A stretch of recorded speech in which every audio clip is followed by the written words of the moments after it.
How to record and transcribe audio in Microsoft Word for the web. Save time by recording audio right inside Word and get an automatic transcript inserted into your text.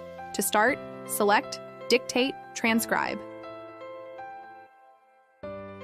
You can upload audio, you pre-recorded, or select Start Recording to begin your interview or conversation. Thank you for taking the time to speak with me today. You're welcome. I'm happy to have the opportunity. Could you start off by telling me a bit about yourself and your organization? Continue your conversation, then select Save and Transcribe. Now when finished,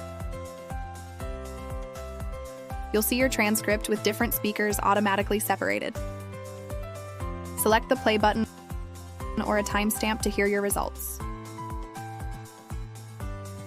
Could you start off by telling me a bit about yourself and your organization and edit lines if needed?